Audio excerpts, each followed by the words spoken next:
Hello. Hello and welcome. This is new for me. This is something I've never done before, so please bear with me for a second as I try and tweet out that I am live, because I've never done this. So welcome.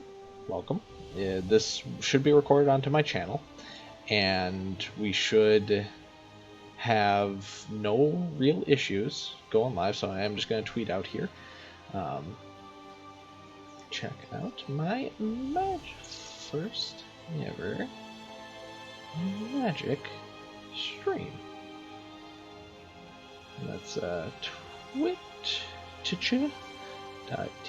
slash, oops, excuse me, slash, stop, give me the slash, thank you, most folks, that's me, tweet, bam, check it out. Oops, actually, you know what? That's... I don't think I tweeted. Failed to send tweet. Why? Oh, okay. Can I edit this? And now we'll go hashtag support small streamers. Tweet? Can you send that, please? Think you got it? Yeah. Here we are. Okay, we're live. Yeah, check it out. So, yeah, I've never done this before. Never streamed, not expecting to really get any viewers or anything like that. If you do see me, hello, how are you? Today the plan is I'm streaming this rather than making it into a video just because I want to, basically, is the easiest reason. So I am going to have my phone be checked because I don't have a second monitor, and I just wanted to draft some stuff. So we're looking for blue or green, white or green, black or red. So any color really. So I think we're just gonna do some. Oh, actually, you know what we're gonna do? We're actually just gonna play regular, some standard rank. We'll do some cycling to start us off, just so that we can do one of these quests, and then we'll need to do two, but that's okay. We just want enough to get enough gold to do a quick draft of Core 21.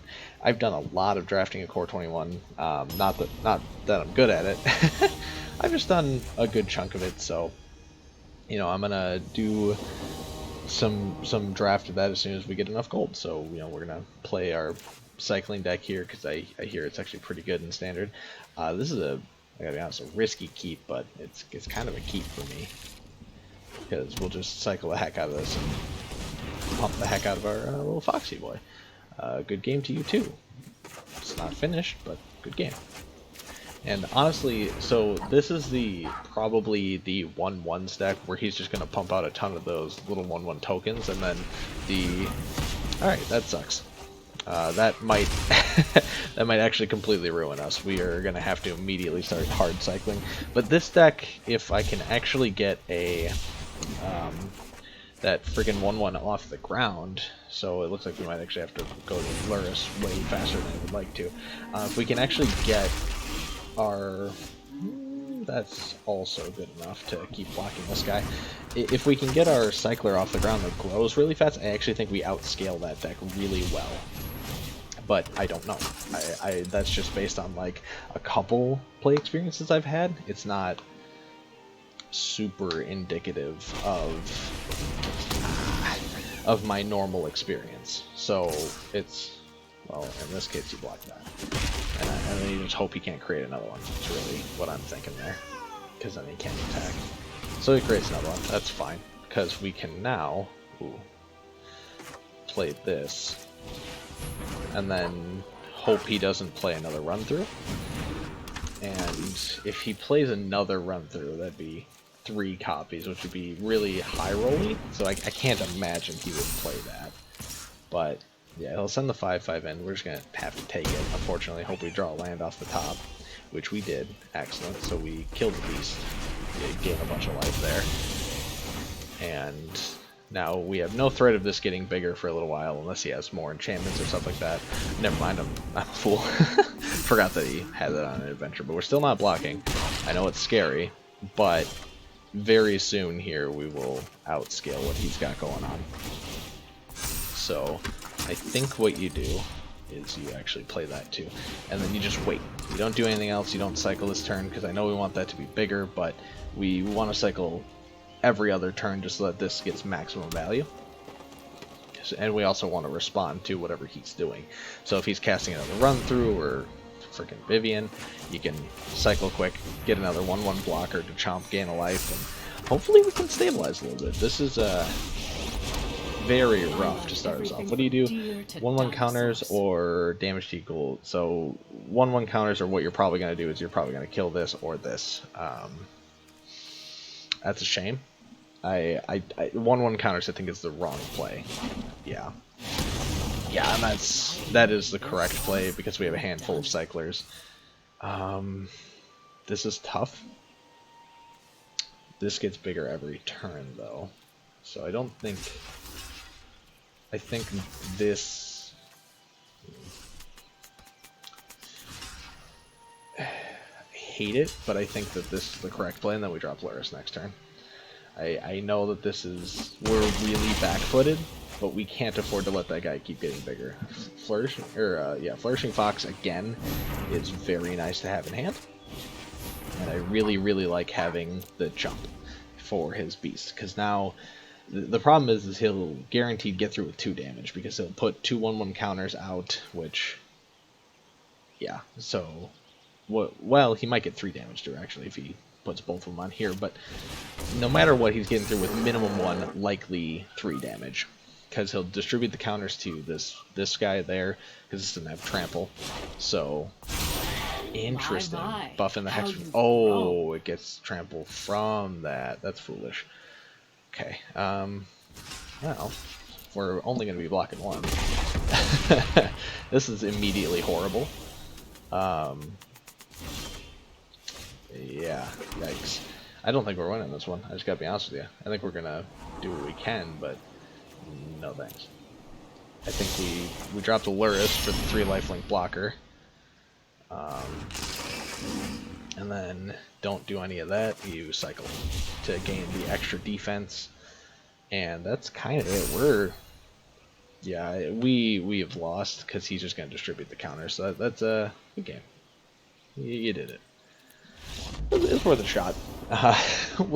We probably cast a good chunk, you know, of spells. Maybe like a third of one of the quests we had going on there. Let's check a note here. Yeah, about a third. That's not too bad. So we'll go back into it. I know the cycling deck isn't like the top deck right now. I think the last time I checked, it was definitely some Earl related for standard right now, as everyone well knows and has been tortured by.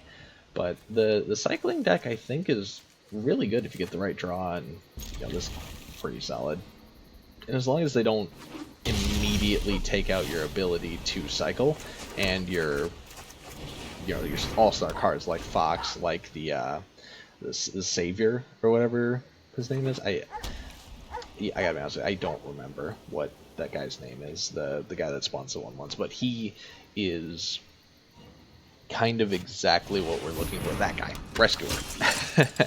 So he played his, which is scary, but I think that means that we have the go-ahead to cycle at least 1. Yeah, we're gonna cycle a second. I was hoping for another Fox off the top, but since we didn't get it, we double cycle and then we pass, because we want to outscale this and his 1/1 he's gonna create. There's a chance, a slight chance, by the way, it's very weird that he's running, what is that, Jeskai? Yeah, it's weird that he's running a Jeskai cycle, because I know technically I'm running 4-color cycle, but it's 4-color, it's 2-color disguise, 4 colors. Boros, that happens to have blue and black in it that we don't cast. We only cycle them. So that's why I'm going to prioritize cycling those cards first. If you're curious as to why they're in here. Yeah, they're literally here to be buffers. Now the problem is he's probably going to respond to whatever we do by cycling. So growing this doesn't matter right now, because we're just going to pass the turn. So at end step, probably expect a cycle. There it is. He's going to create another 1/1. So they. I don't mean to. Don't mean. Well, it's Ugin, and well, Ugin's. I don't know if Ugin is gendered or not. I think Ugin's technically male. I don't know though. But regardless, the Nocturnal here is, they know how to play the deck. When I first started playing this deck, spoilers, I did not make this deck. Yes, Cassie. I'm sure you've seen all sorts of variations of this deck running around. Um, the like all forms I've seen played of this really, lend itself to a similar strategy. But again, running blue mana in it is very strange from where I'm sitting. I've never seen a version that tried to cast any of the blue spells in it, because why would you? They're fine. I guess. I mean, if you want to spend 2 mana to make a dork into a 4/4, why not for a turn? Sure. But I don't think it's super worth it. Now, we are both hurting for land really bad. Normally not a huge deal in a cycle deck. Okay, he's doing better than me now, unfortunately. Yeah, it's normally not a big deal, but right now it is super a big deal, especially because he's gonna outrace us here by putting more 1/1s than we can create counters. So there's our land. It's a tapped land, but it's land. That's tough. I think you put it down because we're digging for land at this point, and that counts as just another draw off the top. And then we cycle this off. So what's his field looking like here? If we send this in, he can kill it, but at far too great a cost to himself, and the crackback shouldn't be too terrible. Yeah, so that was kind of my guess, is that he wouldn't dare get rid of his win condition. Because this is behind both of ours. It's behind the 8-ball, so like unless he drops a 4th land and then... Yeah, he could kill this. Unless he drops a 4th land and Zenith flares my 4/4, I don't see him outscaling our foxes for the time being, because we will happily cycle away the healers. The stinger I'm not as keen on getting rid of. He's already gotten rid of 2 of them, meaning that he's hoping to... Interesting. So he's going for an even wider strategy than I am. I've never seen the fairy tech in the cycler deck. Interesting. By the way, hello, one viewer. Welcome. How you doing? But yeah, I've never seen that permutation before. That is interesting. So this is actually this is tough. Do we bolt the fox or the rescuer? Because the rescuer is the problem in the long term, but the fox, it is... Well, we have 2, but I think you actually bolt the fox. So he's going to be getting 1/1s no matter what. And we just hope that these 2 get bigger than he can manage, and we can start swinging with them a little bit more freely. Because if we can't send the 4/4 in right now, that's too much of a risk. But the 6/6 will do. Because he would have to stack block to Oblivion and get rid of his rescuer. So for now, we're still pretty confident. I unfortunately don't think I have any enchantment removal, which that sucks. But at this rate, he's only creating 2 1/1s a turn, as long as he cycles each turn consistently. So it's not the worst case scenario. Okay, now he's making 3. It's getting bad. He's scaling better than us now, but we still have time. We also don't have flying protection in this deck at all, so we gotta go fast. And I think the best way to go fast is to play a little slow.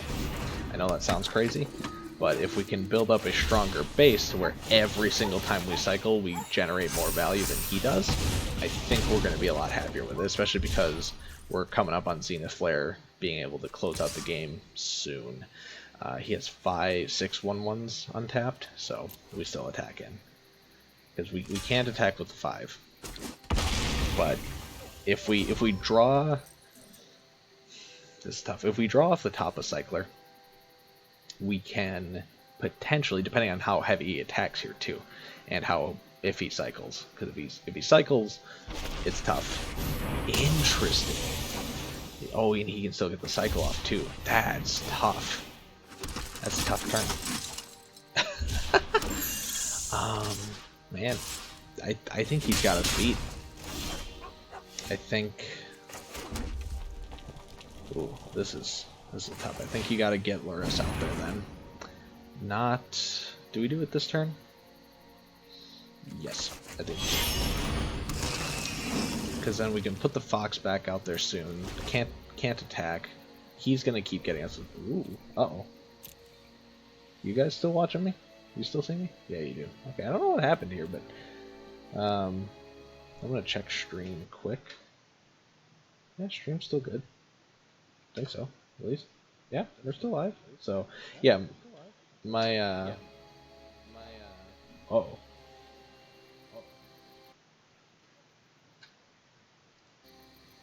Can I hear myself still? Uh oh. I can't. Oh, it's because this. I'm a fool. Sorry for that. So there should be no more positive feedback loop there. Yeah, I don't know what was up with the internet for a second there. Everything seems to be fine now. But yeah, it just said that I had a connection error. I think I'm fine. My stream didn't get interrupted or anything like that. So we're gonna just pretend everything's fine and just see if Nocturnal here takes their turn.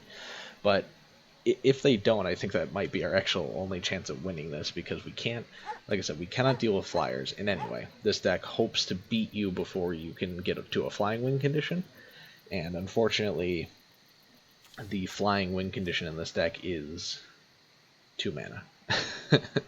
Now this is, yeah, it is a 3-color cycle deck. I haven't actually seen any of the black cards we cycle, and I think a lot of that has to do with the fact that they are, instead of running the black element, which is admittedly the lightest color element in our deck, because we have a lot more blue cyclers than we do black. I think they've replaced it with Improbable Alliance and likely some other cards, given how heavy the blue presence is in their mana base.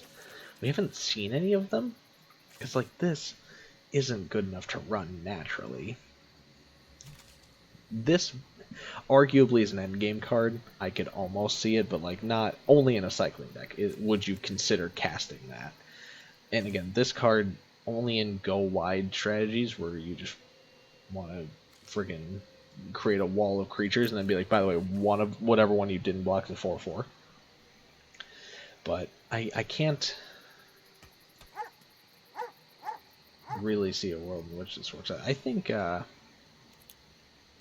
this game's done for, because he wasn't getting the timer. Oh. Uh-oh. What are you guys seeing now? Nothing. Cool. Sorry. We're right back. Again, sorry for the positive feedback loop. Let's see here. OBS, please. There you go. Hey, we might be connecting to our last game. Oh, okay. We have connected. That was loud. My goodness. I'm awake. There we go. Okay. So it's his turn. Yeah, we lost a turn in there. We're conceding. Thought I conceded.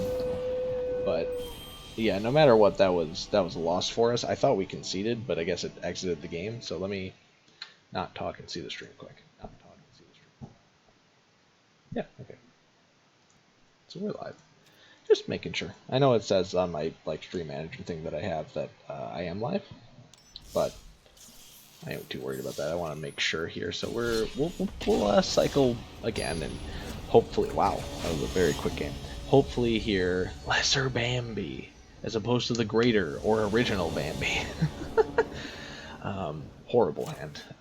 Like technically castable things, but no. Better. Not good, but better. I think you dropped that in this case, because they're all equally these 3 cards are equally worthless. They're just our casters. Azorius, huh? Well, let's see what kind of start you get off to. We'll take the land for now.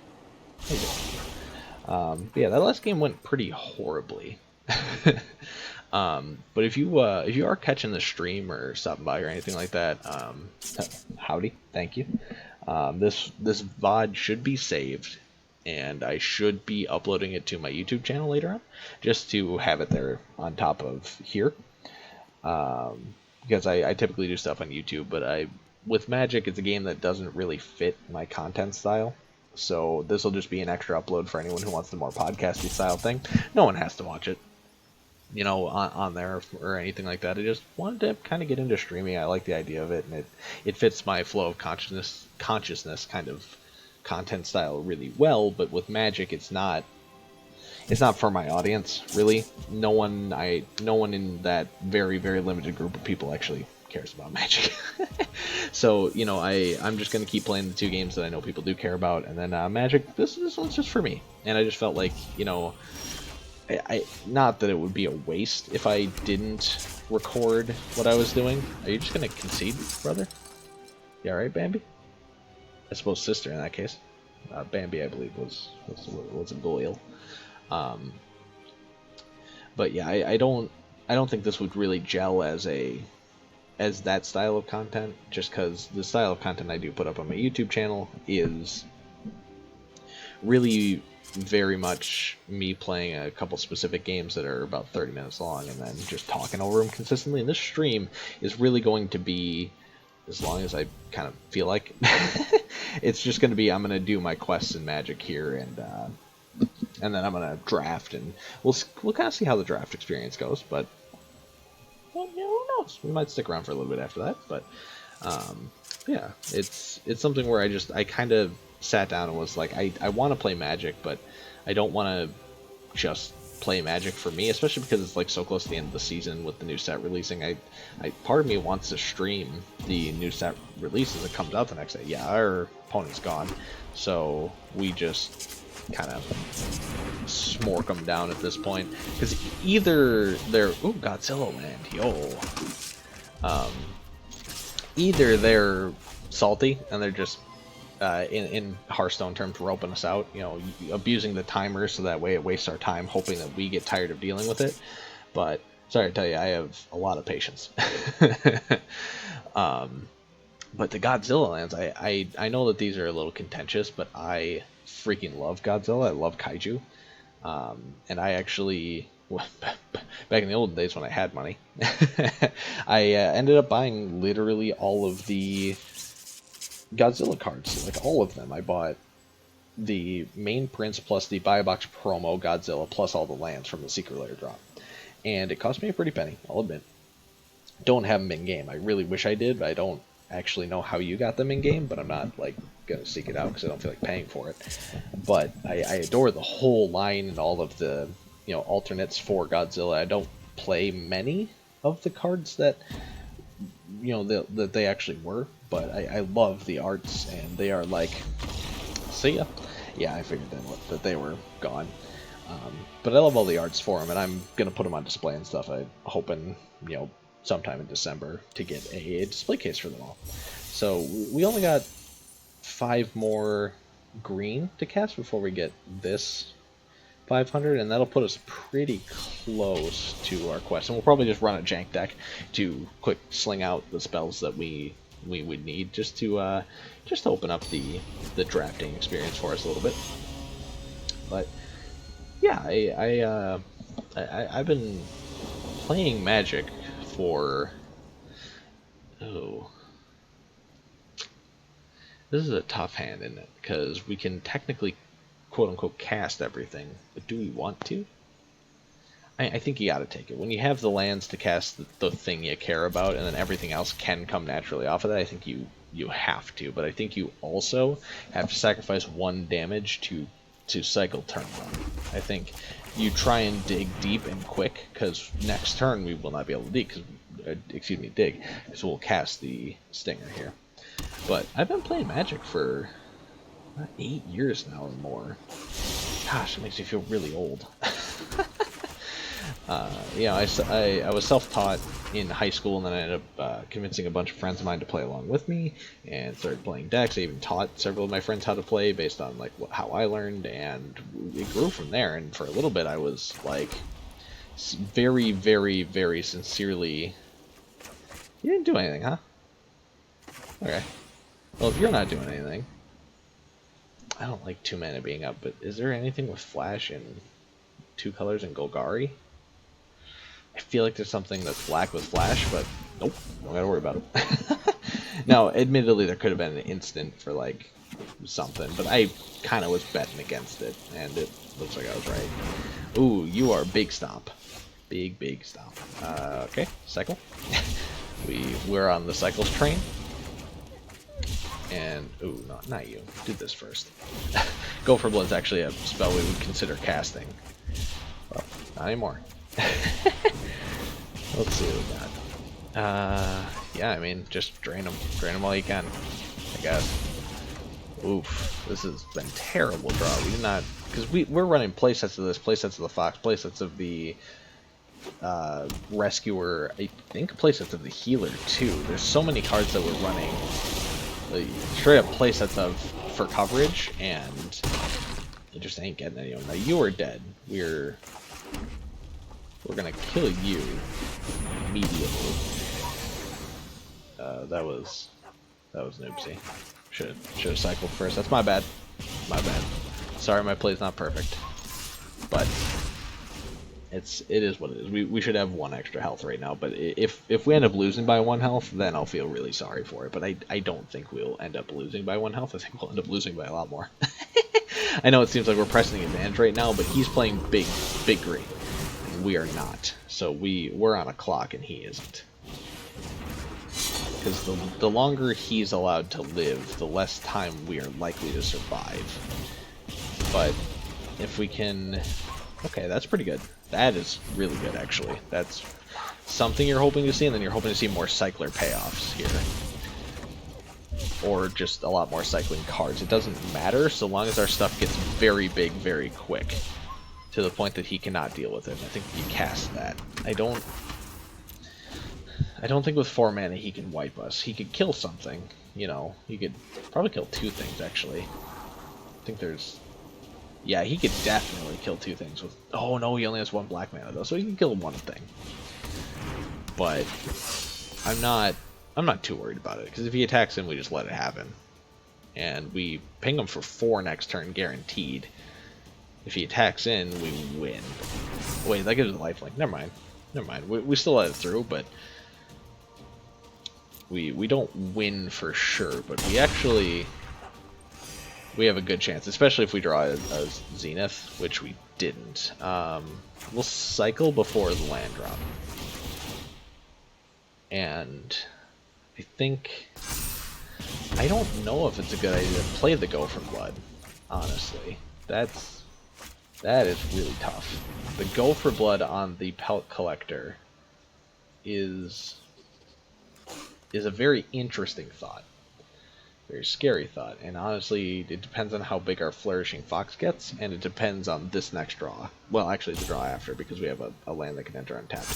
Because if it gets big enough, or we get a Zenith Flare, then, you know, we're casting Zenith Flare, so we don't care about the Go for Blood. But if it doesn't get big enough, so this would have to be a Zenith Flare for us to not cast Go for Blood, I think. But there's a good chance we Go for Blood on the Pelt Collector, and then we don't get any other cycles off this turn, which does suck. But we get through a lot more damage than he would like. And actually, no, that's lethal. I can do math. What am I talking about? So we go like this.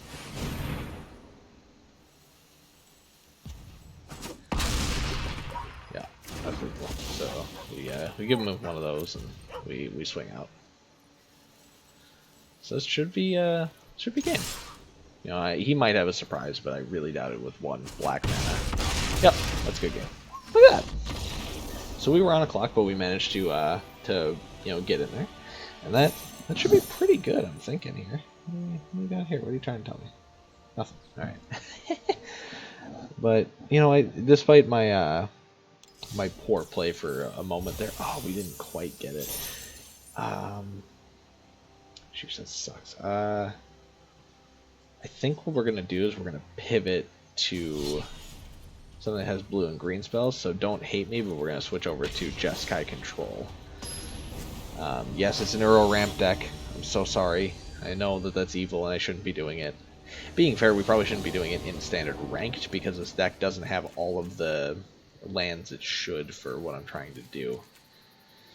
Ooh, this could be really good, actually. If they're running blue, this is a great hand, because Mystical Dispute... Alright. Never mind. Mystical Dispute would be excellent, but it isn't. So what we do instead... Yeah, we still play the land, because then we can play Actually, it doesn't matter. No, it does. We should have played Breeding Pool. I'm sorry for peeking my mic there.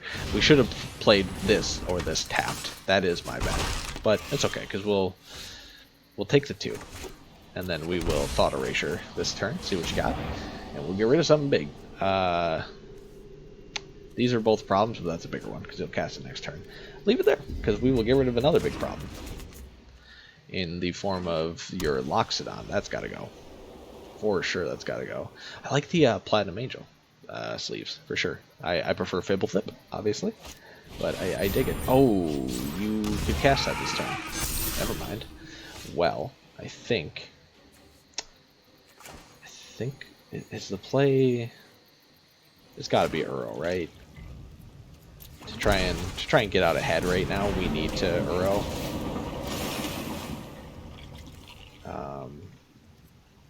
He's not. We're not going to be able to Mystical Dispute anything. He's not running blue. It's mono white. It's go wide and tall, so we don't have to worry about that. Yo, big time thank you to Joey for following. You'd love to see it. You know, I don't expect it to have time to watch right now, bud. But how you doing? If you ever do end up seeing this, thank you. We could put a 2/2 on the board, or we could do this. Check this out. Yo, Joey! What up, dude? Put it in the graveyard. We lost. You came just in time to see me concede. You ready for this? Oh wait, actually no. I gotta cast this first. Pay 0.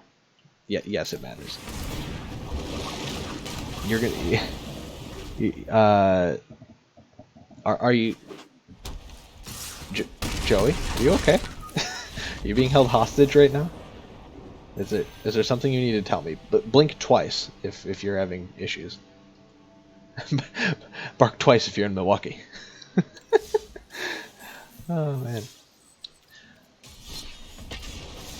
One blink. Okay. All right, you got it, buddy. Then I will take it under advisement. As long as you are within drawer range, and Mom won't find it, and you send me videos, I approve. Oh shoot! Yeah, we'll keep this. You're in time to watch me try and grind up so that I can draft in 6 blinks. To watch me try and grind up to be able to draft. Oh no, that's an alarming number of blinks, my man. Do you have something in your eye? Is it an eyelash? And also, am I to read that as 12 blinks total, or 6 blinks and then an enunciation on 6 blinks? I gotta know. What do you do by the end of this? Yeah, I don't care.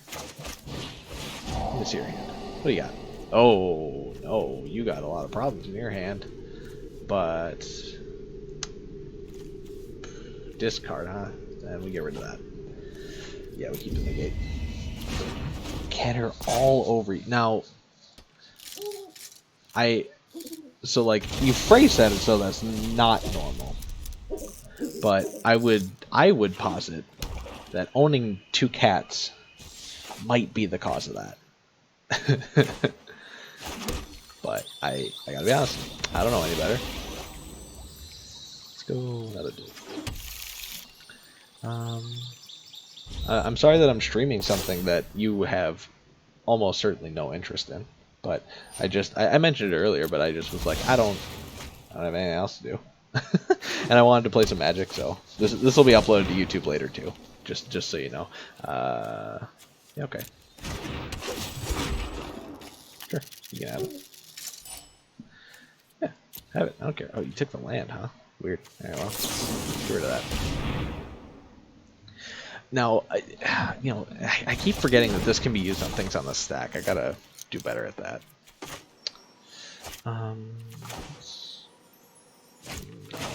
We don't want to go here. Could cast that, but we shouldn't. We should hold up the negate, I think. Yeah. I think wanting to stop this person's nonsense is more important than getting a draw on some health, because now you Aether Gust this off the stack. Gave him a false sense of security.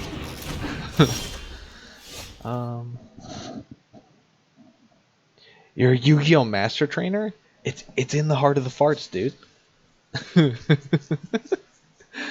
um, hmm. This is tough. I think we gotta play Uro here and hope for a land. Land off top? Never lucky. Shoot. Also, I have no idea how much of a delay there is, so like I'm saying the stuff and I don't know if it's live and in color, San Diego. I don't know, or if it's something that comes right to you. Is it your jiggly a puff, sir? Is that the case? This was tough, but I think you wait for him to do something and hope that he casts this, basically, or something worse, before he attacks. Hey, look at that. I'm a genius, dude. I like that, when does Gandhi invade? Not until turn 5, but it's a guaranteed victory for Gandhi, believe me. I like the owl from frickin' Clash of the Titans, the original over here. I don't think casting that as a 3 is actually any good. This is gonna sound nuts, but I think the right play is to do nothing.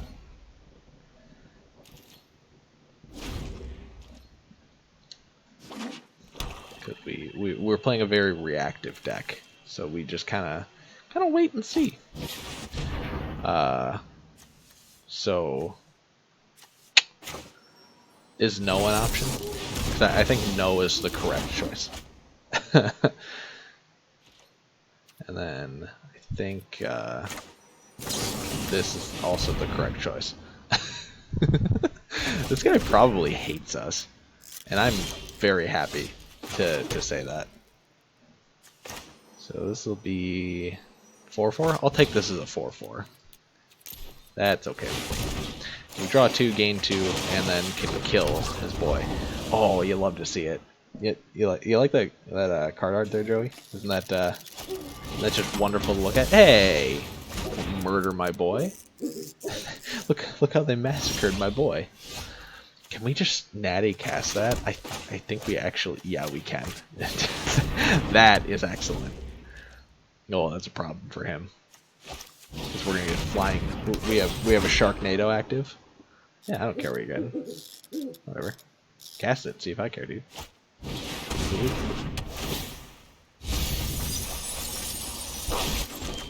I don't think he's milled anything we actually care about yet, so kind of just don't care what he's doing. I think we pop an Uro for sure, because why wouldn't you? It's a 6/6 from our graveyard.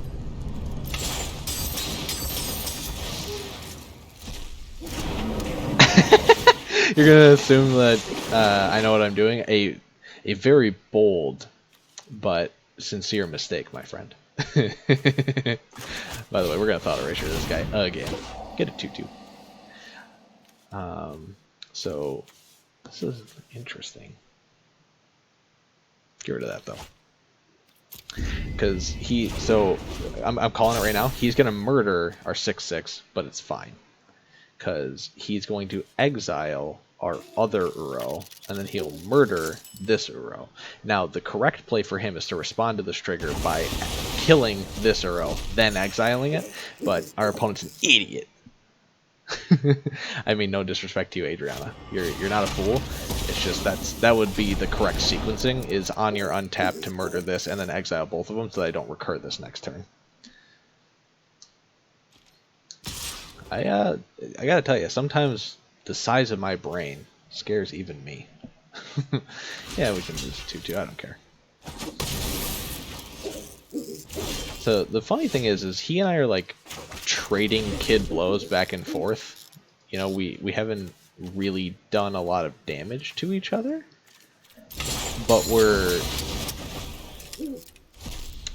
we're doing things. It's just none of these things are scary enough for the other one to care.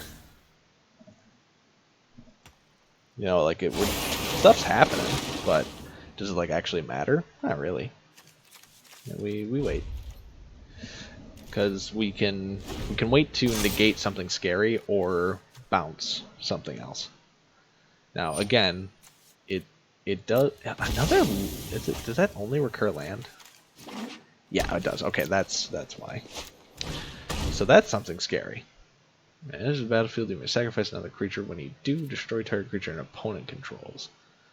Okay, so here's where you just Saintful Stroke that. And you get a 2-2. Now we got another Flying Sharknado. This guy's mad. Because I just, for those of you who don't know, and I'm specifically talking to you now, Joe. Oh! Specifically talking to you, Joey. People hate it in Magic when you don't let them do their things, and blue is the color that doesn't let people do their things. So people hate that deck. Cool. Wow. We got a lot of stuff there. What do we got? Ooh, another borrower. Wow. Yeah, well, we're gonna check out our mastery tree for a second. I know this is gonna mean nothing to you. But we are officially one orb away from having full mastery tree. I played too much Magic this current set, and I bought the like quote unquote battle pass type thing, which I bought this a while ago. It was like $20, and there's, as you see, 90 levels. Well, technically infinity, but 90 core levels. And once I do the next level, like I will have done everything and gotten my money back for sure. But I think we're gonna draft now. We're gonna do some really wacky stuff because this is what I set out to do today, and now I have enough gold to do it because I'm saving my gems for the next expansion. So that's a goal. Wish me luck and good cracks. As a battlefield, draw X card for X the number of creatures that died this turn. A good card, but I use it to ill effect. Rewind is really good. I like Rewind. I think that is actually a big enough bomb that we can take it and try and go for a blue counter strategy here. Wall of Runes I really like. 2/2 Vigilance I also really like. That never makes it around. Don't mind this. I don't like that. I actually think you go for Wall of Runes. Despite it being weak in the offset, I think it's good enough. Now, here's a tough question you're asking of me. This is an excellent card, and so is that. So do you go for strong removal or a strong card? And I think you go for the much stronger card, because removal will come back around. I know that that's risky to say. Oh, that's also tough, because this is core to my most winningest strategy that I've ever played. the most common thing I win with in this format is red-white dogs with dub and lead judgment and swift response. I've never won with blue. I think you'd take this because this is good, but not good enough. It's too late game. And opt I like, and dub I really like. So we're gonna take this, and this is a posterity pick. It seems like a pretty good one because Frost Breath isn't good enough. You know, there's Duress. Titanic Growth kind of, because it's technically removable, but dub, you'll love to see it. It looks like we might be going Boros. That's a game winner, but this is better Boros, and I think we're going Boros, so we're going to pick that. Okay, this is tough. Tough. I think this is a very good end game card, and this is a good early game card if you're running red. I think we take it. And there's also the possibility that we don't even run dogs. There's a chance that we just run some combination of the colors we've taken. Man,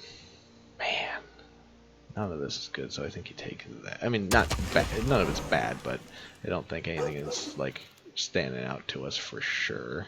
Fur of the Bitten is actually, I think, a little bit better than Arsonist. Take the flyer. Sorry if I'm going a little fast here. It's just that I've drafted this set quite a bit, so like I just don't super like care about a lot of the card picks we're getting. I'm just kind of looking for specific stuff. Oof, duh. This is really tough because this is excellent removal. This is great knowledge. This would be good just to have because I don't think we have enough of those. And this is good removal too.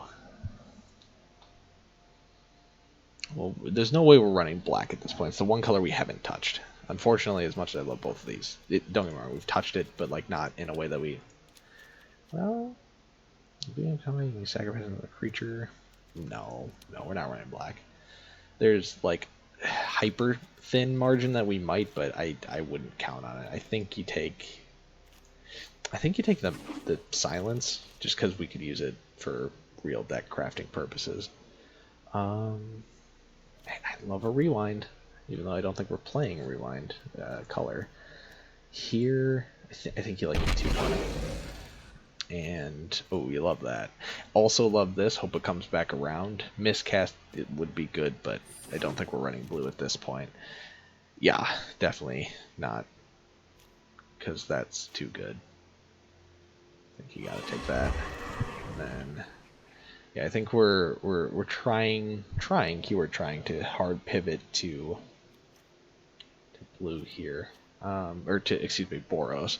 Now there's a chance that we could lean a lot more white than red. There's a chance that we could supplement a different color instead of red. Now this would be good just to have it. Again, this is good for a different deck type, which we kind of have a slight thing for. This would be actually good to run, but I think you take this because we could use it in real decks. Game winner, take the game winner. Oh, but dog. Take dog. Try it. We're trying for dog. I really want to force dog strategy. Definitely take that. Just good removal. Man. Good card, good card. We aren't running black, but also a really good card. We'll take that because game winner. And game blue, but rewind. You love a rewind. None of this matters at all. Take this, I guess. Take that, because it would fit into a white-red strategy. Take that, I guess. Take this. Definitely not running it, though. And take the island. It is what it is. Rada, huh? That's what Schnitzel says from Chowder. Don't need another Rada. I have way too many of those, and we're not running green-red. Just kind of ain't no way on that front here.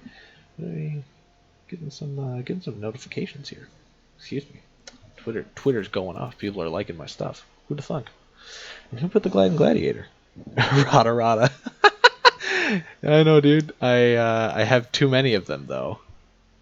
I really do. Now I think this is the pick actually. And then we hope the 1/1 lifelinker comes back around. Turret Ogre is pretty good, but I like battlements more for a much more aggressive strategy.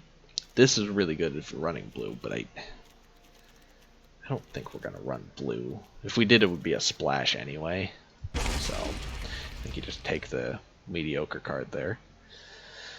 Oof. This is more drawing. I like drawing. Who doesn't like drawing, dude? Bolthound, another dog, but not the dog we're looking for. Dragonfire. It's removal. Take the removal. Take removal early and often. Bitten's good. Turret Ogre's good. Did we take the last Turret Ogre? We didn't, because we took battlements. Gotta be honest, I still think I like the battlements.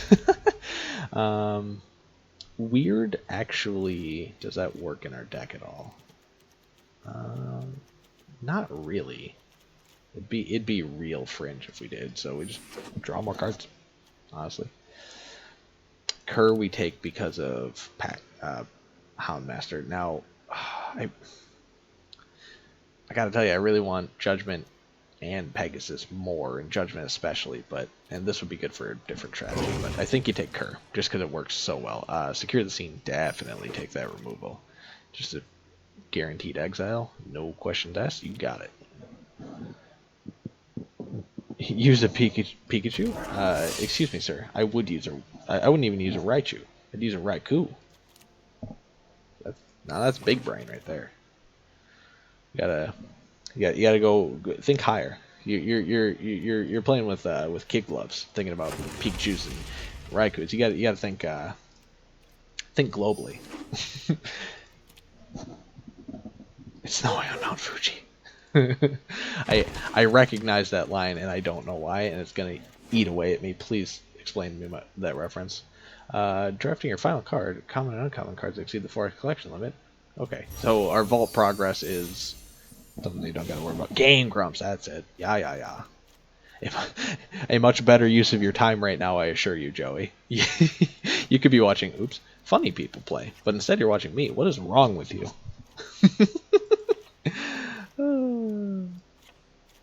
Alright, let's see what we got when we drop out everything that isn't white and red here.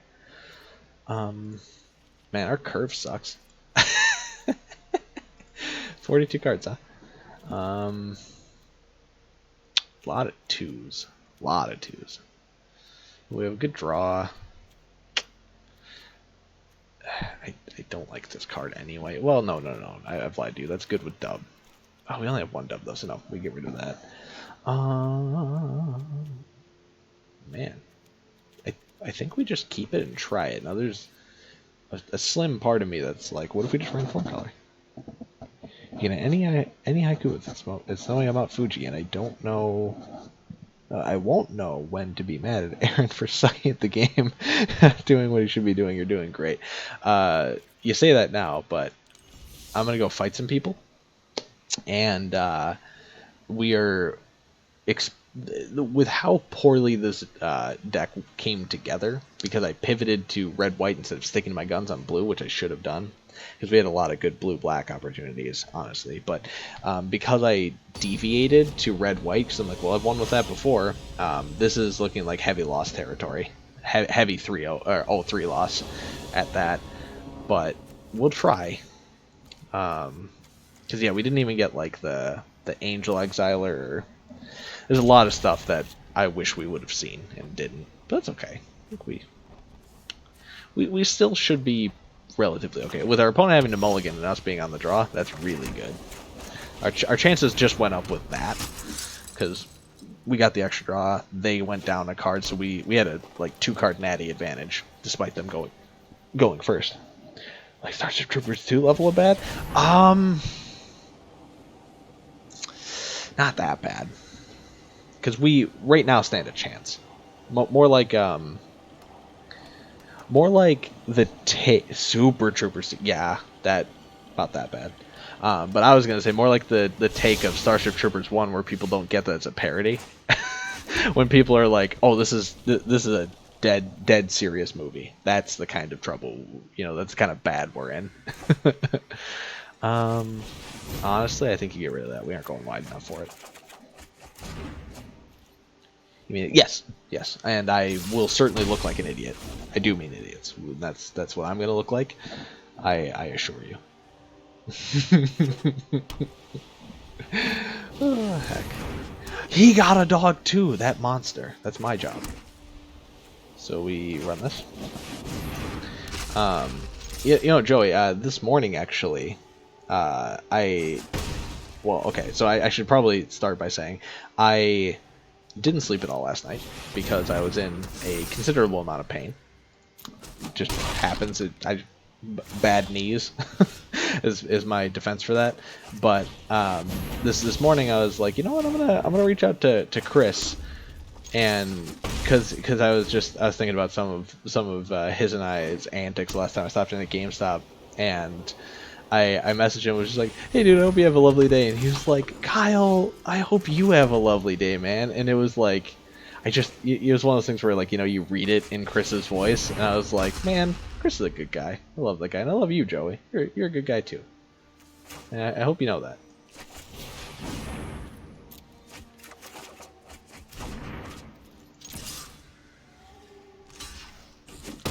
Chumping, huh? I would have figured he would have let it through and then put the counter on it. What do I know? Yeah, you can say what you want about me, but we all know Chris is better. Chris is the best, isn't he? Yeah, we just keep attacking, dude. Keep running. And Joey, I don't mean to have you be a pass-through, but if you could, would you give Bree my condolences? I don't know how to approach her, but I do feel for her that she's upset about whatever. I man, I'm so out of the loop. I don't understand what she's talking about, but I understand that she's upset about not getting tickets for something. So just if in any way you could just relay my condolences, I would appreciate it. But I don't have the tact to do it, and don't feel like you have to be my pass between. I don't mean to put that on you if you don't want that on you. I don't know how else to help. It's very high key pick me up. I'm scared energy.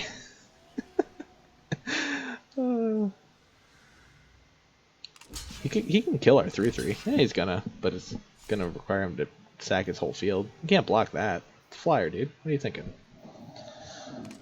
K-pop thing. Yeah, that's what it's called. I like. Yeah, I don't like. Where I stand on K-pop is I don't know anything about it. Got nothing against it, and I support Brie and her endeavors. I'm sure you do too, but I think you actually like at least a little bit understand something about K-pop. I don't understand the first thing about it, but I want to support her, but I don't know how.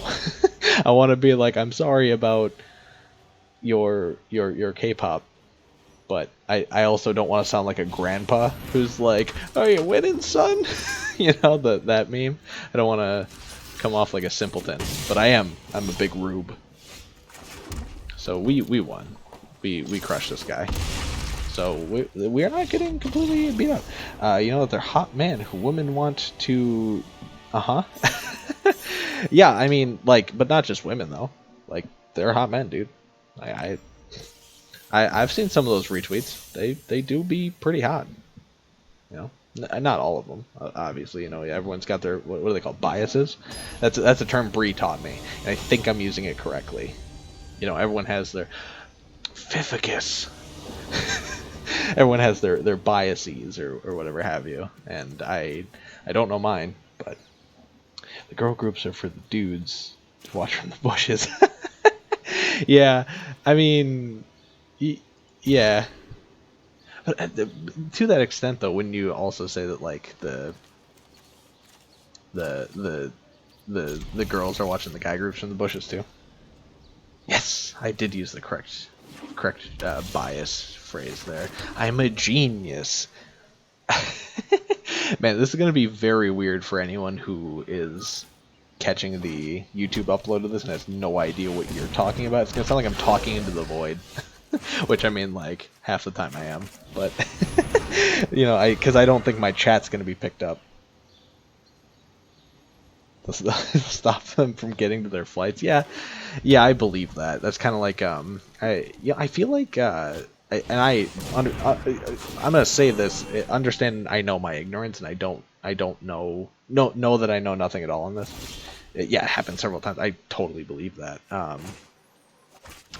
I know nothing about the social movement in these circles, but I feel like the same group that used to be the, like, and I know this is gonna sound stupid, but bear with me.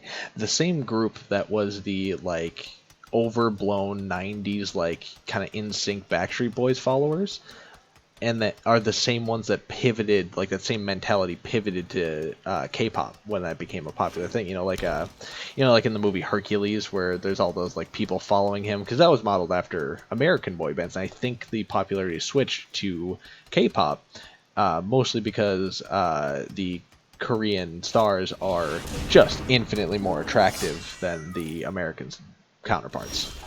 Like, I'm sure I don't need to tell you that, but like there are some good-looking dudes in that cohort for sure. But that's my guess. It's the same mentality, just across different generations with different viewpoints on it. More worldly, if you will, more accepting of a more non-centralized American thematic creative process. Bunch of yeah. I mean, I hope I'm not speaking nonsense, but I understand that I know I very well could be. That sucks, because this is a 4-3, but this is a 2-2 that's going to get huge, so I have to kill a 2-2. Yeah. Yeah, I believe you. Yeah. Honestly, why... Interesting. I'd figured that your intent would lie in the other way around. I don't know why, but it just seems like the adoration, uh, the adoration seems to be more geared towards outward than inward, you know. But I don't know. By the way, this is a loss, heavy loss territory. Sorry, work ethic. Yeah, me neither, buddy. That's why I've been streaming freaking Magic the Gathering for an hour instead of reading a book. Like I should have been doing. I should be reading Joyce Carol Oates or Toni Morrison or what's the other thing I have to read, or World War Z right now. But I ain't. I'm here playing Magic, getting my butt kicked. I haven't attacked once this game. I have a land in my hand. Pfeifficus is kicking our Tookus here. If they drop one more like serious threat, I gotta concede. No meme on that one.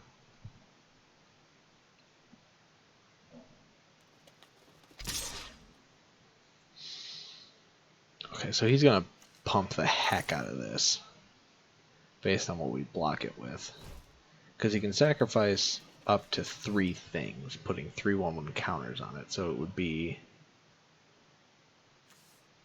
be out of range for us to block it fully.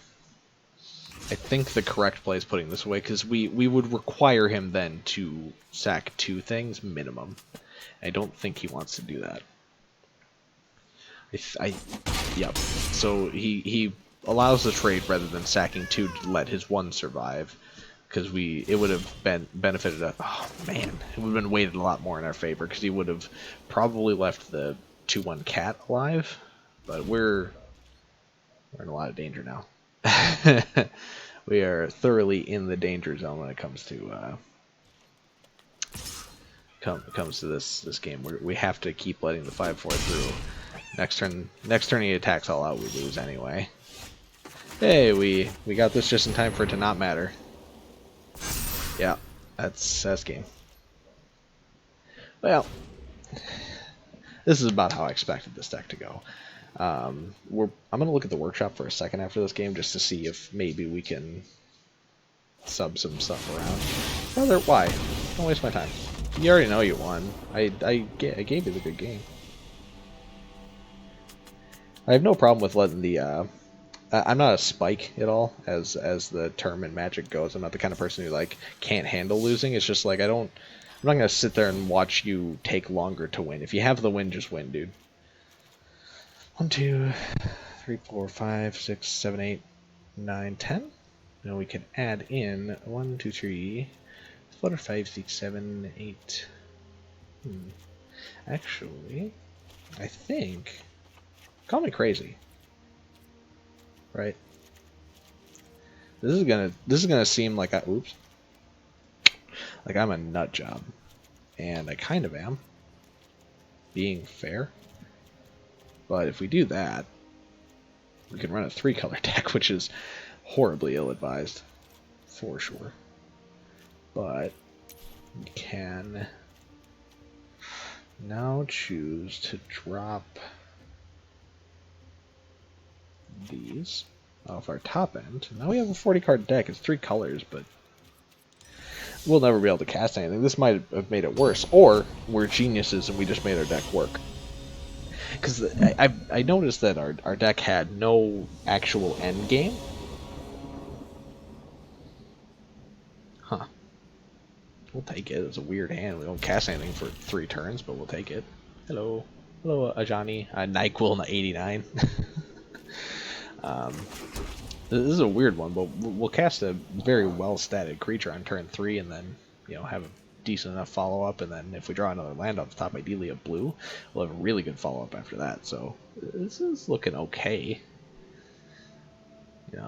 I think this could be a lot worse is kind of the way I'm seeing it. Legion Judgment you love to see, because we're currently working towards a much later strategy. And if we could get the other removal card, not the expensive one, but the 2-drop, we would be set. I think we would have very little to fear. Oh, and by the way, I'm sorry if if anyone does watch this in post, you know, anyone, not to be rude, Joey, but anyone sees this who like knows a little bit more about Magic, because I have a couple friends who do. Not that they watch my content, but they do, and they take a lot more time to consider A, their plays, and B, their deck construction than I do. I just kind of whip stuff around and hope it works. It's a very fast and loose playstyle that sometimes benefits me because it forces errors out of the opponent, like speed chess, but on the other hand, they can take as much time as they like. So when I was just like slapping that deck together right there, where I popped out the 2 dogs and just popped out an entire color and added 2 other ones, it is a bold call, and I don't know if it'll pay off for us, but I just figured I should make a change. And like a lot of people who are better at this game and who will you know, have a lot more longevity in it and be out of bronze for drafting rank, they will take a lot more time to consider, and they'll draft better. For one, they'll pick better cards out of the get-go, and they won't draft 4 colors. And you know, it's I don't draft the best. I'm not going to claim to, but you know, I've seen some full draft success, you know, where you win all 7. But I don't. This deck isn't that. This deck doesn't have the cohesion and power that those decks did. Because the 2 times I won 7 outright was red white dogs, and it felt good. Like the deck, when I was drafting, I was like, ooh, I want that, ooh, I want that, like every turn. And it was actually like challenging to try and consider cuts. I think we play this. He didn't respond, which is a good sign, I should think.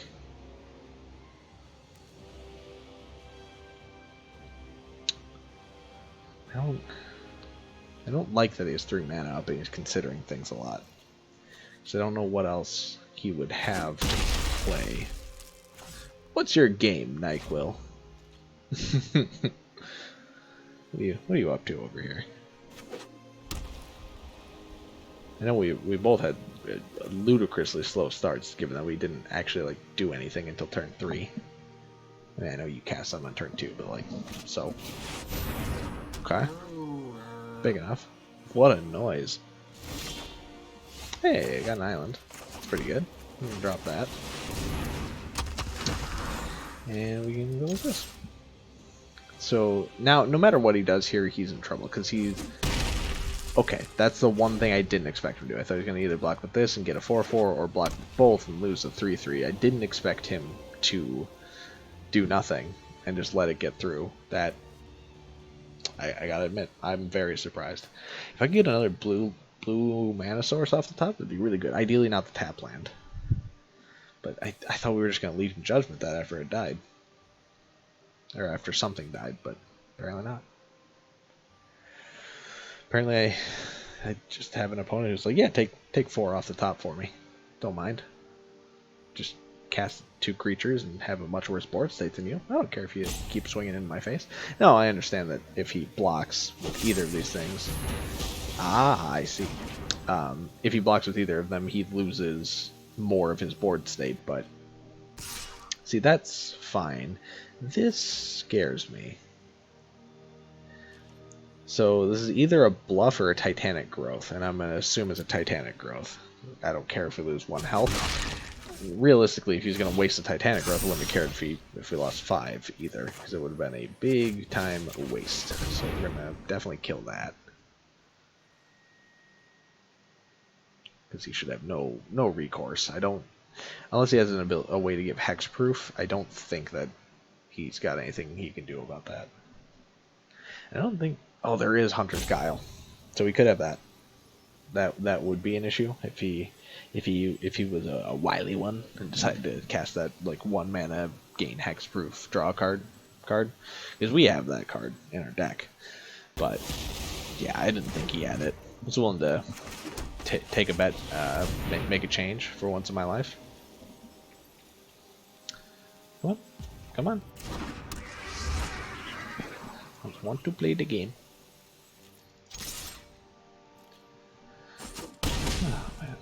Yeah, I think we got this guy pretty well on his back foot now. Like, don't get me wrong, he can still hold up 2 green mana and scare us a little bit into not wanting to attack him. But if we draw another blue mana, it's over because we can just rewind whatever he casts. So we're in a dominant position so long as we can get one more blue mana, despite him having a full grip. Him having a lot of cards in hand is scary. Never mind, it's perfectly fine. Because now he's just going to attack in with a 1/3, isn't he? Or he's going to leave the 1/3 up to have 2 blockers, which would be the smarter thing. Because then he could take out my 4/4 when I attack with it next turn. Excuse me, 5/4 it will be when I attack, which would mean that I would only have a 2/1 ping him for 2. It would extend his life, because blocking otherwise would be bold. Well, not necessarily. He could Snare Spinner against the Wingmare, and then let 5 come through, put himself down to 3, and then put me in a position where I can't block. That would be a better move. But it's also riskier, because if I'm holding something that lets me sneak an extra 3 damage through and giving them in green, there's a good chance of that. It may not be he may not see the value judgment of letting himself take 5 damage to prevent losing the game. But it's a weird line. We're working through it. We're thinking through it. It's very rare that I get to talk through my Magic plays and ideas. It makes me think a little bit more, because usually when I play Magic, I'm just like, sure, this will probably work. And I think next turn we do attack all out just to test it. Ooh. Burrito Nito. Oh, yo, that... Never mind. That's super good. Oh, wait, why did I cast it then? That was bad. I should have waited to do that. But that's okay. Nah, don't send that in. Because if we would have waited, I wouldn't have cared that this was tapped, and then we could have snuck in and surprised him. Because sure, we would have lost the vigilance on it, which would kind of matter, but not enough for me to care. It would have been a better bluff to attack in, wait for him to respond, and then draw to give it 2 extra health. Because then he wouldn't have known we were going to bluff out of the way of it, and he could have stack blocked to try and save himself some pain. So attacking in with double was going to be wrong from us no matter what we did, but I think letting this tap was the right play to see how he handled it. If he did nothing, we could have just held up rewind, or excuse me, we could have just held it up into our hand until. No, we probably would have cast it anyway. Come to think of it. Because we drew the island. I was going to say we could have held up rewind mana, but no, we couldn't have. We didn't have the other island. Pardon me. Don't mean to be yawning. It's just, like I said, I've been up for well over 24 hours at this point, so a little tired. Living the gamer lifestyle, what can I say? He didn't block, huh? That I didn't see coming. I think they left. I think they just have given up. That's why they're constantly sands of timing out. So yeah, I mean, it looks like we're doing, we're coming out of our cage and we are doing just fine.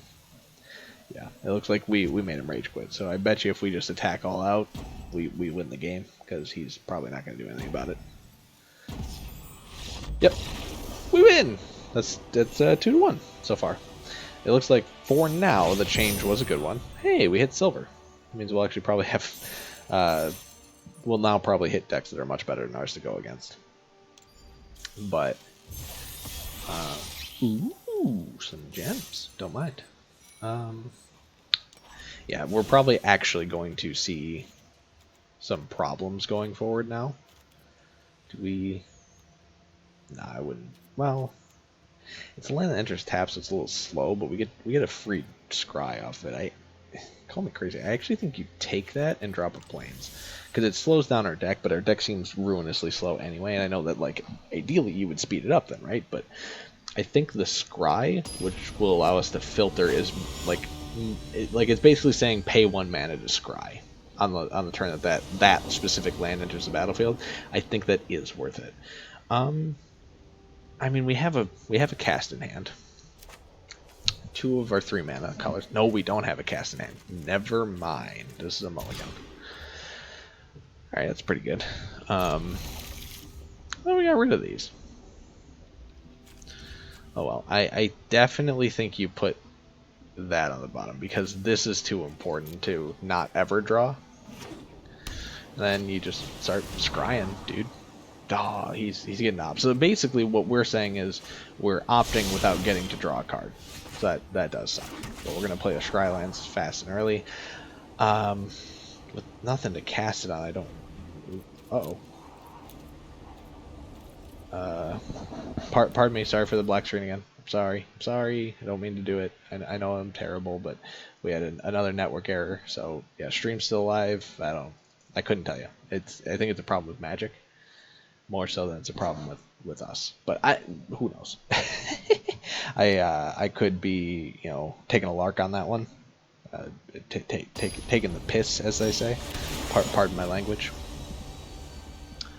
Sununin. I just realized that their name is Synonym. I definitely put that on the bottom. Yeah, we're back. What about it? Oops. What about it, Synonym Jaya? Poodoo.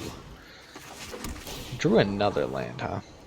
Don't need lands right now. We're actually fine on lands. We can now cast anything in our deck.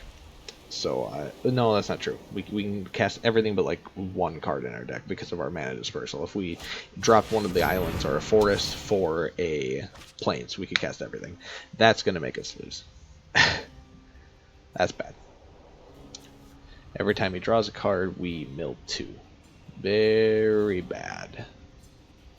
I actually, that's a card that I recognize from when there's a card very similar to that in Standard when I used to play in person back in 2016? Yeah, back in 2016, there's a very similar card in Standard. I actually ran a mono blue mill deck in Standard then, and when I started, wow, you have a lot of mana. Oh wait, no, that's just 4 mana. I thought that was 5 because of Pegasus, but we're good. When I started up Magic Arena, the very first deck I actually created that saw some success was a mono blue mill deck, funny enough. And that deck got me to plat. I actually grinded up to platinum in the pre-Core 21. Oofda. Yeah, we're gonna get milled out very fast. But in the pre-Core 21 kind of subset, we managed to grind ourselves up to platinum with a mill deck, which was before there were a lot of enablers for mill. I felt really proud of that deck, honestly. So definitely rewind that. And then untap all your lands to look scary. And then we are going to exile this next turn. If we could this turn, we would, but we can't. This has to go. And so it will. He'll get a 1/1 soldier out of it, but that will make us lose before you know it. So yeah, we've already been through almost half our deck at this point, so... Or no, excuse me, we've been through over half our deck by 1 card. So yeah, we can't... Oh no, more than that. Because of the lands. Doy. But yeah, we couldn't afford to keep getting milled. If he plays another one of those, we're in deep, deep trouble. But we get to play a 6/6 Trampler next turn, so we don't have to worry too much about 2 damage right now. I think we can stabilize off of this. It'll be tough, but I think we can now do it. Unless he rewinds us or plays a counter spell here. He didn't. Now he could have a kill spell, he could have an exile spell, he could have a bounce spell. Any of these things does a lot of harm to us. But for right this second, we're okay. He does have enough mana for the exile. Hope he doesn't have it. He could also lead in Judgment. He could also have the tapped killer. Or he could tap out. That's perfectly fine with me. I was expecting a response. Interesting that he's going for damage at this point. Especially when we definitely have field advantage now with a 6/6 Trampler. We're gonna... We win that race. Even if he did 2 damage to us every turn on Crackback, we won that race. So now I'm fully expecting a Destruction, Exile, or bounce.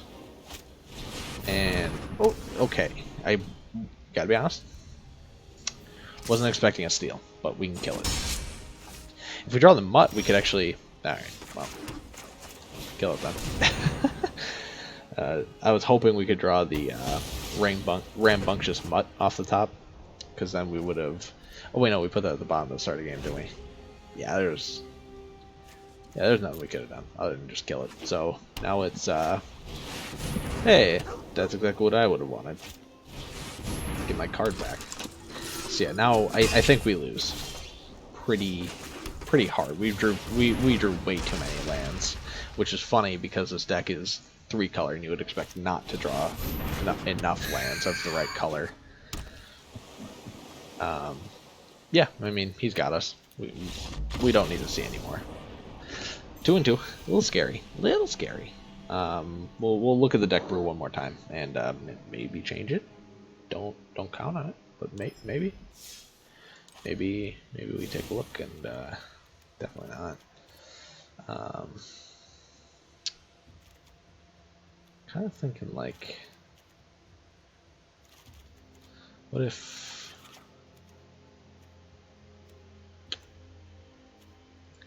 we got rid of these and then instead had a little bit of this action going on here? Let me quickly suggest land that puts right up to 40, because Igneous Cur is good, but not good enough to want to run permanently. We still haven't seen either of these cards. I thought we... Yeah, so we have an extra Rambunctious mod, so we can get rid of that, because it would have worked in that last game, but I really don't think it would work long term enough. I think you can get rid of these to put in some of this and some of this, and then I think you get rid of that to put that in, and then what we got? What else we got?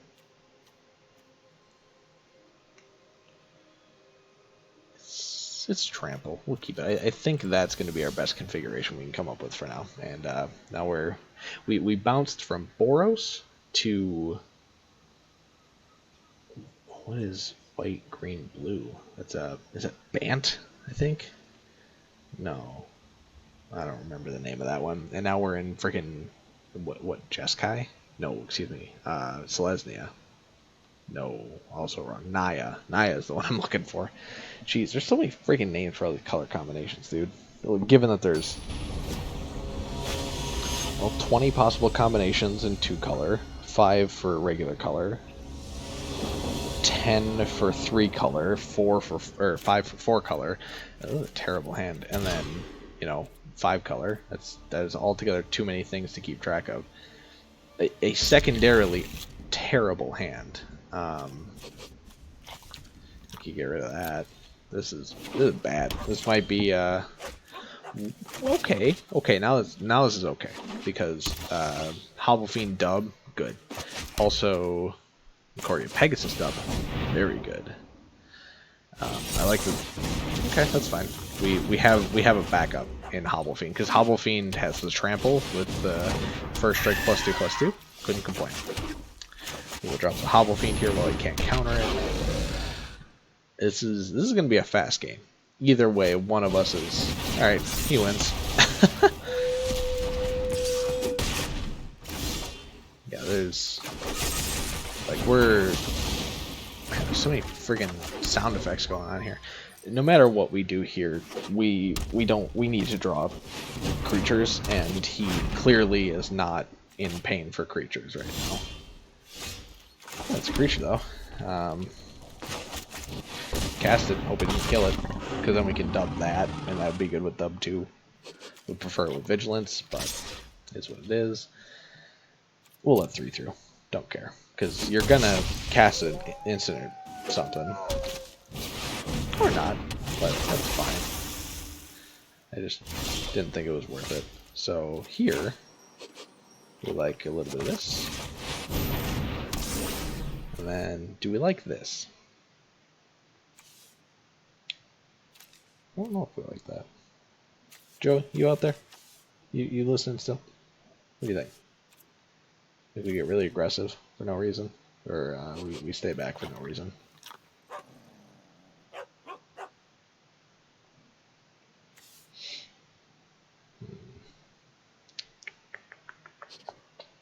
I think we get aggressive. Be aggressive, be aggressive. Now, part of me was thinking we could enchant this to have to attack every turn, but I don't care. Just don't care enough to.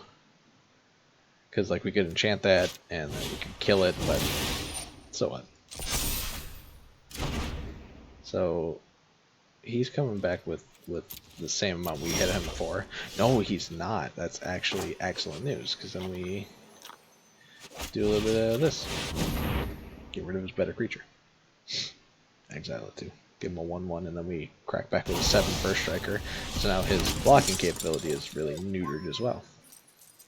Now, so we're looking really good, because he can't even crack back with this sorcery.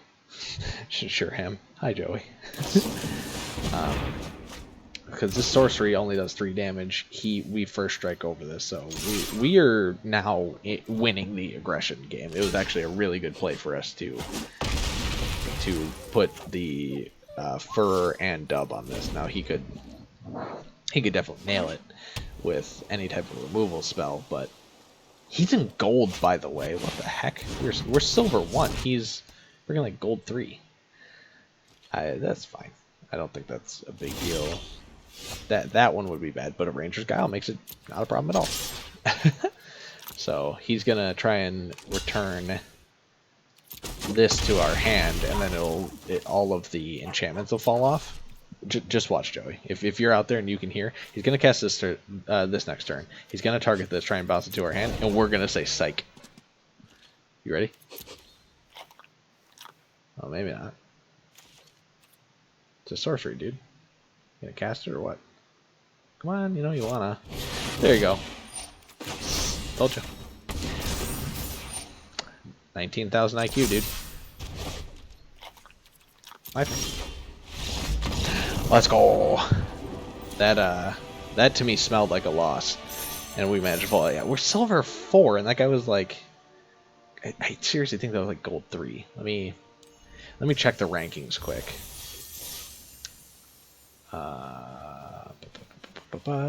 Is it profile? Yeah, let's see. Yeah, he was definitely in gold.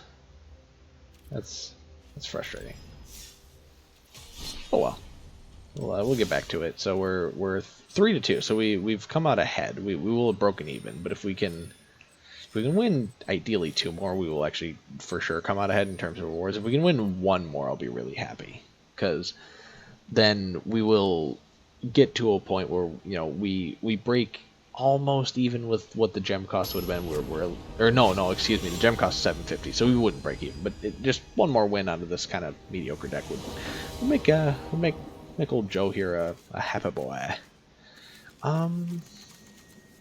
We really need another green source, but I like the removal. This is the kiss of death, though, not being able to cast anything in your hand. Matt Dishing, if I'm pronouncing that correctly. Yeah, you win. Congratulations, but just know that I'm gonna put up a fight here. Mono black, huh? That's kind of scary because we're running Naya. Really? No play, huh? Waiting to murder whatever I play? Well, when you cast a murder, I'll destroy your scythe, so do whatever you want. Yeah, have it. See if I care.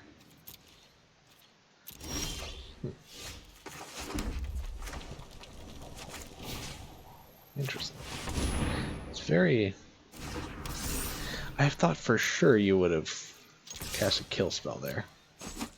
You must not have a good kill spell then, because that was your chance to do so. Now, I know wagering a dub on him having a kill spell and being willing to use it is rich. Okay, that's why. So this is where we go like this. Dead anyway, so what do we care? Might as well destroy his piece of value. And then drop this. And then drop this. So we bounce back from that pretty good, honestly. Like, don't get me wrong, a dub would be much better to have with us rather than against us or in the graveyard, but take whatever victories you can. And we attack. That dog bark, by the way, reminds me so impossibly much of that the Jane's Addiction song "Been Caught Stealing." It sounds like exactly like that dog's barking at the beginning of that song. At least to me. I could be wrong, but like it's such a, like, I know it's not actually the same sound effect, but it sounds so close, you know. Let's quickly, sorry for the lack of audio for just a second. Okay, we back. Fate's Fetters. Gain 4 life, can't attack, block, or nah, whatever. Yeah, have it. See if I care, idiot. Interesting. I could. It's not worth it, but I could exile the enchantment so I can deal 2 damage every turn. But that's not worth it. We'll just wait, see what happens. See if he really hard pass, huh? All right. Well, we'll keep pinging you. See what happens. Why not? Let's just keep doing our thing. Do our thing. Gloomsower. Interesting. Good thing we have a swift response on hand. Gotta stop drawing lands, though. That's kind of key right now. Is this on an attack? No, it's blocked, so we don't care. We wait a turn, wait for him to attack with it, destroy it. Don't think too much about it. And see ya. It'd be interesting if he had a response to that, but I was almost certain that in black and white he didn't. Oh, sounds good, Joey. Yeah, thank you, dude. Thank you so much for hanging out and giving me the follow. You super didn't have to do that. I appreciate it. I hope you have a good day at work, dude. You know, hopefully you sing some more bad music. Good luck with the stream and yeah, I will, Joey, just for you. Yeah, man. Thank you again for hanging out. I'll catch you later. Thank you for supporting me, buddy. I'll be here rambling. Whoa. Phone's going off now. What do we got? What did he try and? Oh, interesting.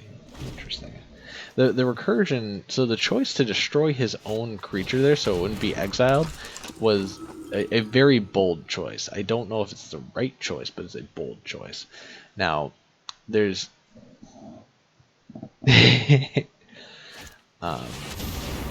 there's a definite part of me that was thinking, like, you know, in theory we could see you later, man. We could secure the scene on the 1/1 or wait for the 5/5 that he's almost certainly going to create, but I think it's more important to make them prove that they can create the 5/5 from their graveyard, which I'm sure they can. Sorry, I keep saying he. I don't mean to be dismissive or exclusive. It's just my brain's very bad with gendered colloquialisms towards other people. So that's why they decided to put that in their graveyard. Makes sense. Legion Judgment will help if they decide to recur the Archfiend's Vessel for themselves into the 5/5, but okay, well that sucks, but whatever. Could be worse. At least their health is not scary, and then we can just kill that right away. So yeah, we'll kill that instead of the Archfiend's whatever. And we'll just cast this so we have a blocker. And now we're both playing top Dexies here. Unfortunately, his top Dexies are way better than mine. Ooh, we got 2 Rise Agains though. Did he get 3 recursions, or did he think 2 were enough? Because I would think 2 is enough. I think 2 would be too many. I mean, we unfortunately gotta let it through here. There's nothing we can really do about it. And then we either have to draw a bomb or get a bomb from Thrill Possibility here. Alright, that's not a bomb. Gotta get one from you. What do you got? Those aren't bombs, those are lands. Probably a loss. We'll have to block the grub. We have no choice. And then Yeah, this is smelling like a lost forest, but we kind of saw that coming. It's not a huge surprise for us. You know, I was kind of, like I said, I was expecting it. Yeah, that is a GG. We'll let them do it. We let them do it. We don't concede when they play fast. We pull up the concede to make sure they're going to play fast, but if they play fast, let them win. That's what I say. But if they're slow playing us to waste our time, nah. We don't wait around for that. I got more self-respect than that. But yeah, that is our draft deck out, down and out. So we're gonna claim our prize here of the 300 gems, which isn't bad for 500 gold, and got a pack out of it. So we'll crack the pack here. Show you what we got. Let's see, all stuff I don't really need or care about, and transmogrify. Same deal.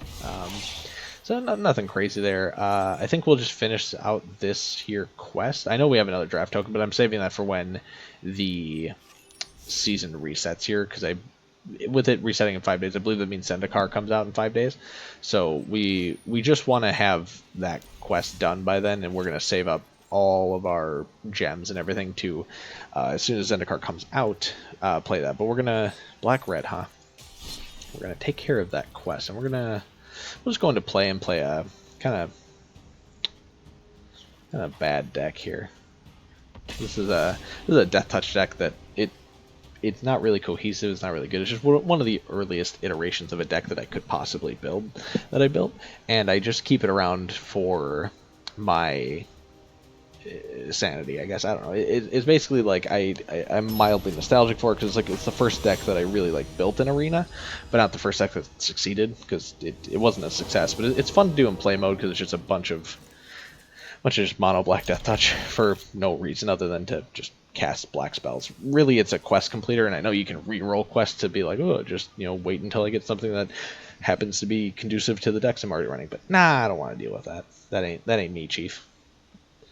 But yeah, we'll kind of see what we got going here. I'm not expecting to win against Cherry 724. Good luck, Tezzeret. But Fibblethip will not be bowed. However, we will be intimidated. Yeah, we'll take a look and see what we can see. I'm just trying to cast as many black spells as possible. We just need to draw more black mana. I don't care if we win or lose, as long as the game is long enough for us to cast enough things for our quest to get incremented. I don't have any beef. Even if you could shock this, you could cast whatever spells you want to kill it. Doesn't matter. I won't take no offense. By the way, Cherry, this is the only time you'll ever hear me say that. I just want you to know.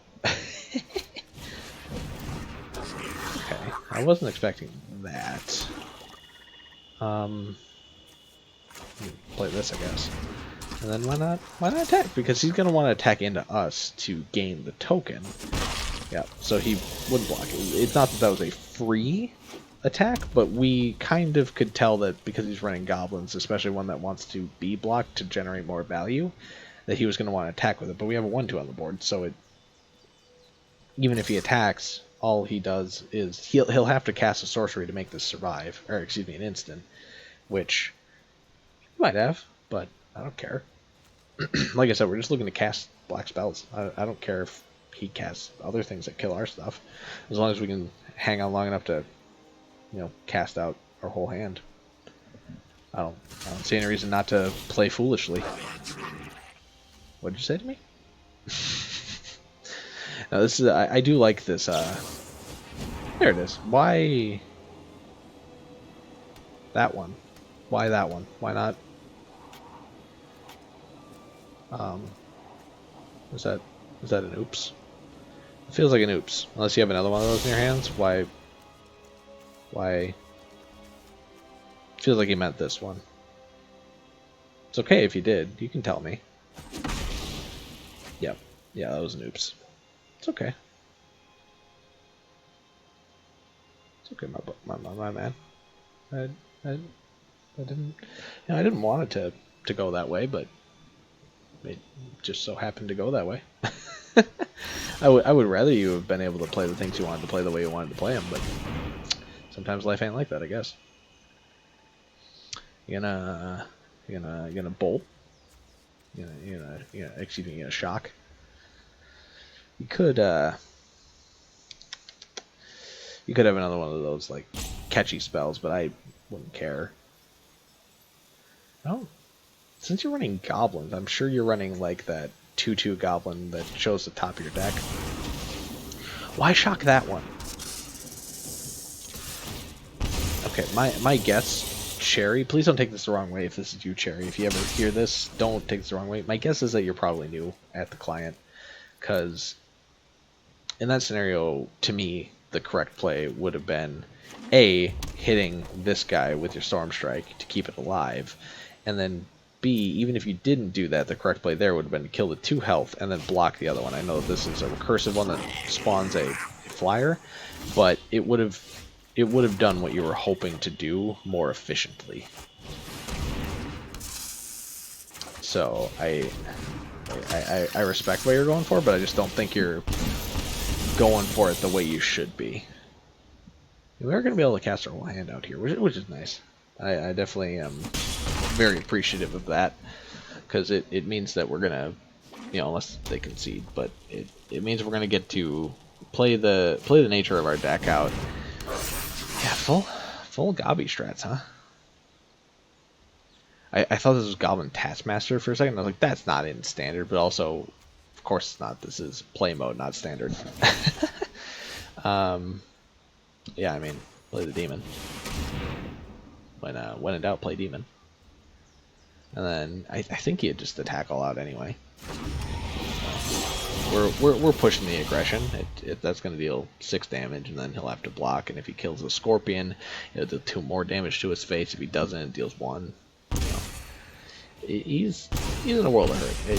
This is GG for him. So if he doesn't concede, we'll cast our spell and then we'll concede for him. We'll let him have the victory because we don't need it. It's play mode, being fair, but you know, I can tell that there's some kinks in their gameplay, you know, and I don't want to make them feel bad. Being fair, I also don't know if me conceding would seem like bad manner. I want to give them the win is the thing, but I have no way to communicate that to them. And what I wish is I wish that I could be like, hey, do you know kind of what you did wrong here? You know, I wish that I could talk to them and just be like, hey, all right, hey, did you mean to cast your first strike on the token, or did you mean it on the attacking guy? And if it were me playing in like a tournament or a personal game of Magic, like, and I know in tournaments you're not supposed to help your opponents, but like, that was clearly someone who wasn't playing to the best of their ability, right?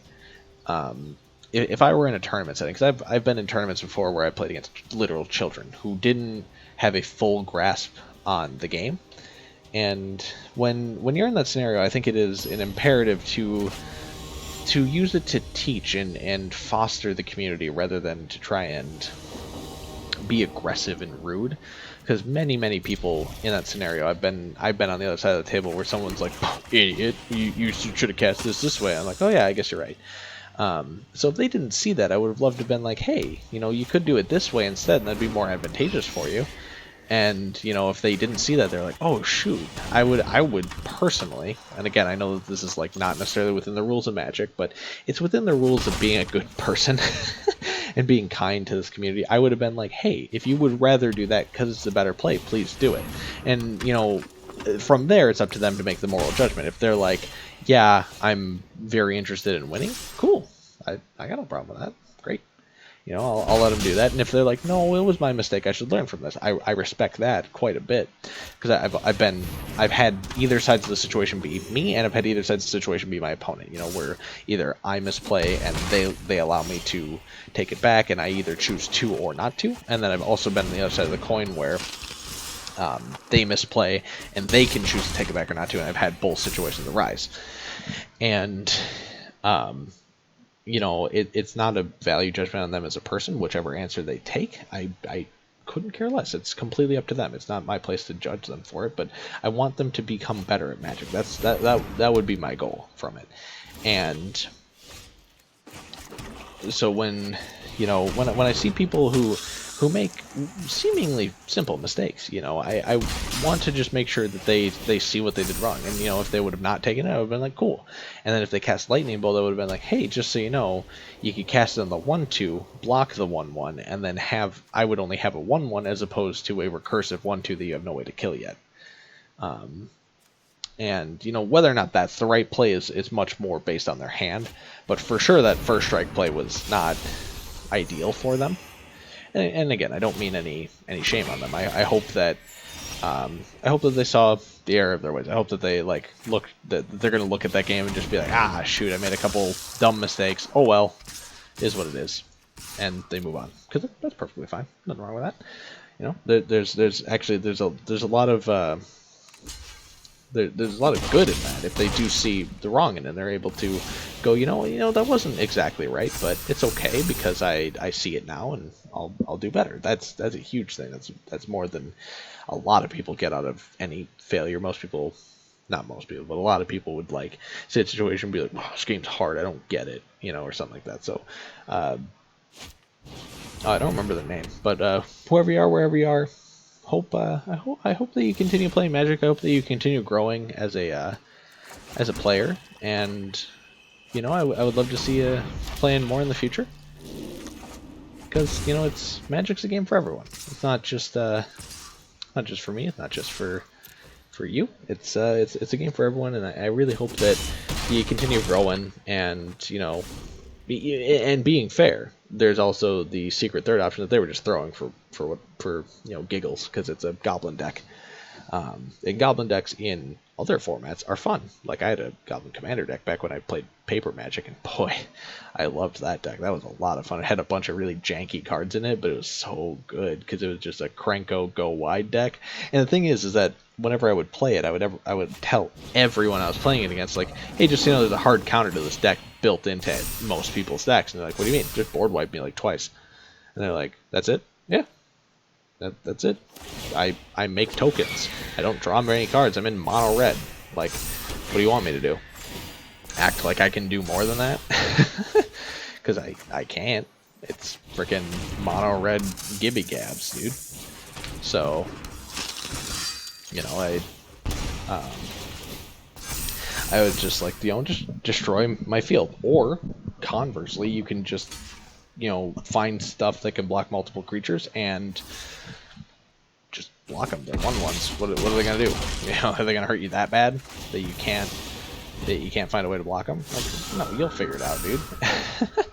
So, you know, I think it was a lot of fun with that deck, and you know, I like goblins, but it was a meme in that deck that I had, because when I played Commander, what I loved about that format was that it was a format that I could build for fun rather than for winning.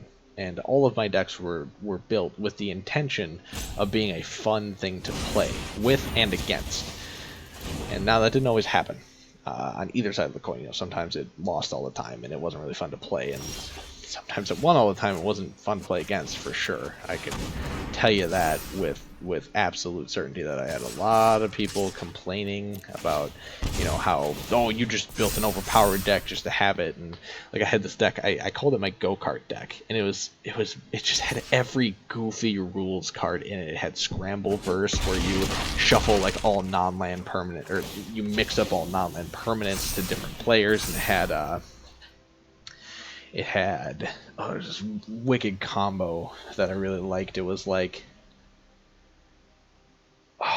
something well, where whenever you cast a spell from your hand, it would you would have to replace it and exchange it for a spell from this well instead, and it had this whole thing where you exile cards off the top of the library and whatever, yada yada. Very fun card to play with, let me tell you. And yeah, I really liked playing that deck, and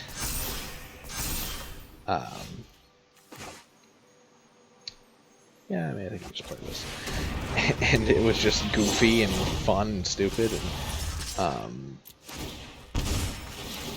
and it had this other card in it too that was Possibility Storm, I think it was called, where whenever you cast a card from your hand, exile cards from the top of your library until you hit one of the same type. So if you cast an enchantment, exile that card and cards off the top of your library until you hit an enchantment, cast that instead, and then shuffle the rest into your library.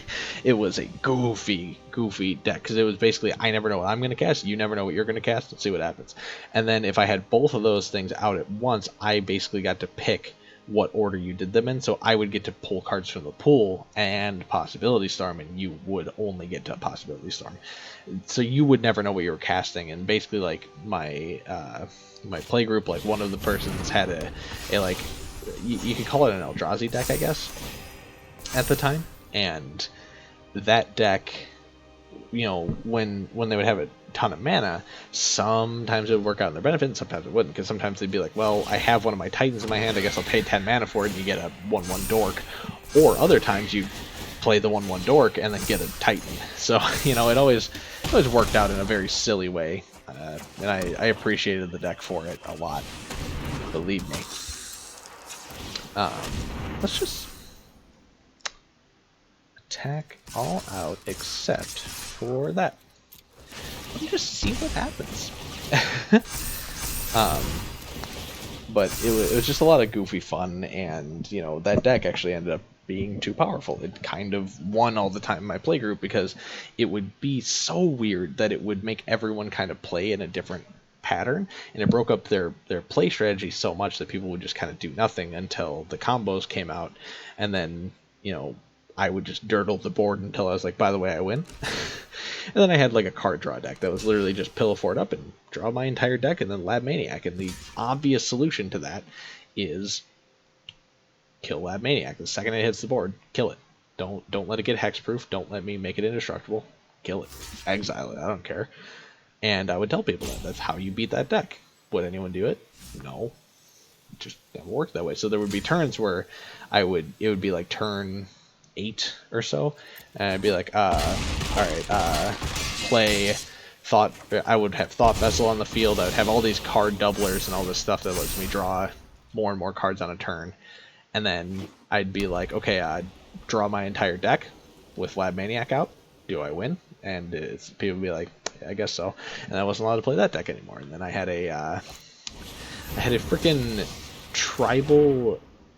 What was it? It was a tribal Hydras deck, one of my favorite tribes in all of Magic, and it was just Jund Hydras, and it was really fun and just kind of dorky because Hydras aren't good, you know, at the time specifically, because this was back before all the friggin' Hydras kept getting printed. This was like Kaladesh times, so like the last Hydra to be printed was Mana Gorger, you know, but who cares? Like, I was just having fun with it. I love Hydras. They were my favorite, you know, strategy to play, and still kind of are. I love Hydras. I think they are getting a little oversaturated. I like Slivers too, and a lot of people hate Slivers, so, you know, who am I to say boo about that? Here you go. You can have your deck. Enjoy it.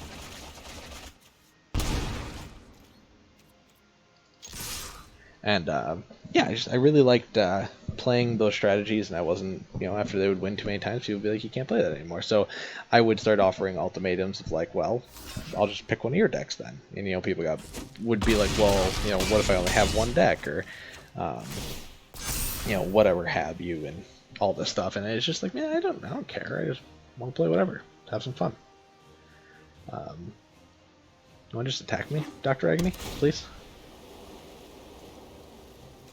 Come on, don't waste my time. Just attack. Could you let me hit you with a good game one more time? You gonna attack? All right. Nope. You wasted too much of my time. I'm sorry, man. I got other stuff I want to do. I don't want to just sit here and watch you play Magic. Don't get me wrong. That's what my last turn was for you. But like, I gave you a chance, and yo, we leveled up. Got another Grim Tutor. I think we were. I keep full up on those. The mastery tree.